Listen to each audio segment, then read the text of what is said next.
This is everybody's day. This is everybody's day. So the kingdom has processes. There is a kingdom way to grow a church. There is a kingdom way to finance a church. When we finish the ark, I will share my experience in a whole sermon on financing projects. That it is possible in 2022, 2023 to build a building like that when all your members are students. And in 2 years, none of them can testify to being levied once. I will preach a sermon to show that your city can be a hub of Yahoo boys, but none of them contributed a dime to the project. I will teach that in a season of famine, you can advance because the one who initiates the project must sponsor it.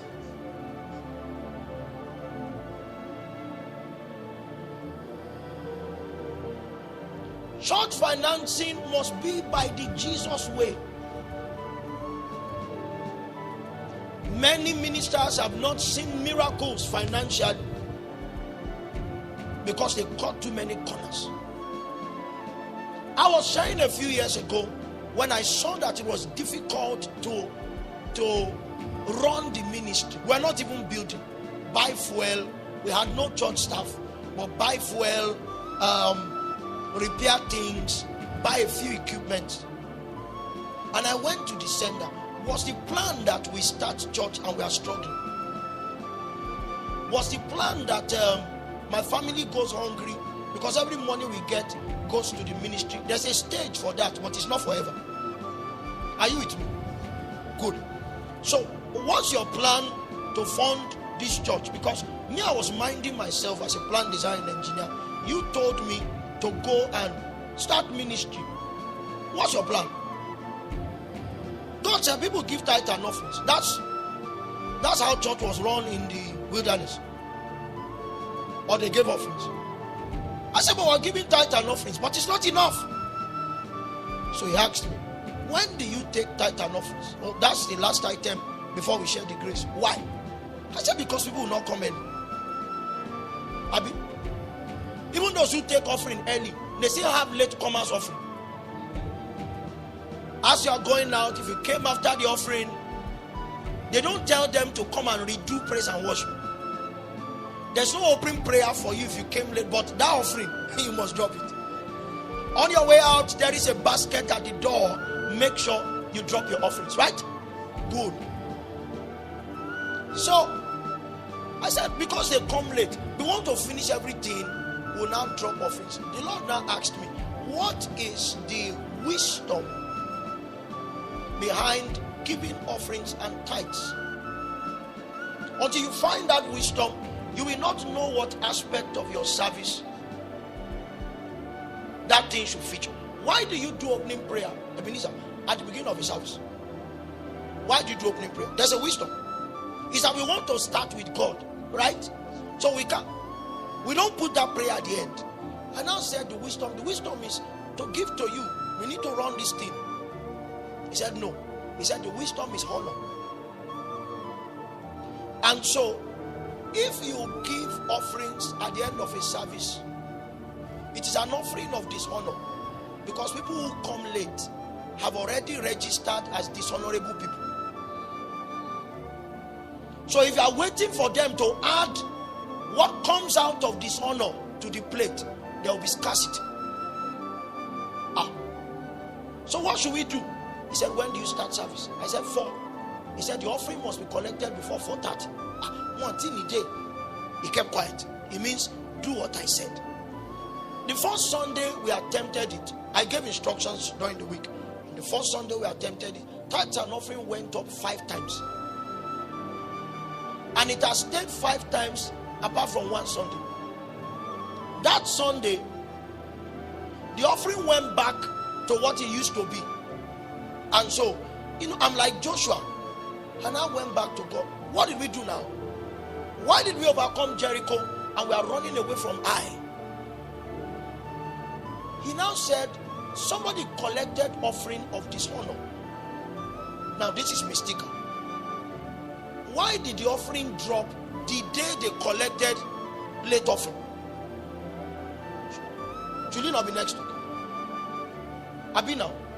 It should be next week. Because what God was telling me was that offering affected what everybody gave the same day it was taken. The Lord now said that your chief usher has not hallowed that instruction. So the disgust for that instruction came before we called for offering. So he had judged that disobedience even before it happened. So those who were willing to give refrained from giving. And I went to the ushers. All of you come. Who is the person here? Chief usher, God said it is you. She said yes. What? How much did you collect, girl? So one brother brought tithe of 250. I can use 250 naira to crash our offering. I remember that day, that offering was 19,000. So you think it's still good for a student assembly? All of them have gone to church in the morning, so they have given offering. So our offerings are just whatever remains. But it was 19,000. So I rebuked them. You go to God and ask for mercy. But since that day, we've not had that issue again. I don't want to tell you what our Sunday offering looks like now, but it can do a lot. Some Sundays you can buy a generator. And it was one act of obedience that shifted honor. Because there is not just in God the communication of what to do, there is also the communication of how it must be done. That's the process. That's the process. Because this is not my core teaching, I don't want to give you many examples. Have you seen many churches raising funds online before, on Facebook? It's not a nice place to raise money, because fraudsters can come and clone but the Lord said, go to Facebook and raise money from this church, for this building. So we went there. When we fellowshipped, we were 45. I think it was year 3 of ministry years. We were 45 for maybe like 9 months. And I went to God. What's the plan? Are we just supposed to be 45? One of our leaders said, churches do flyers. We didn't have money for flyers. So let's be doing evangelism. Now, if we want to do evangelism, the purpose of evangelism is what, Pastor Universe? I know you are burdened for souls. Is what? What's the purpose for evangelism? It's so willing. It's not membership. I've been our pastor. It's so willing. If the purpose of our sharing tract is come to our church, we need to name it well. It's called church advertising. Say, give your life to Christ, or church marketing. Give your life to Christ, but they don't need to come to our church. What they taught us to say was, make sure you go to a Bible believing church. Well, there's an addition now. There are pastors who believe the Bible but don't teach it. So it must be a Bible believing and a Bible teaching church. And that's where people can grow. Are you with me? All right. So the Lord said, so I went to the Lord. Because in the ESCO meeting, that time we used to do ESCO meeting every 2 weeks. Now I do 2 ESCO meetings every year. Because the church is a spiritual organization. It does not thrive by opinions. It thrives by instructions.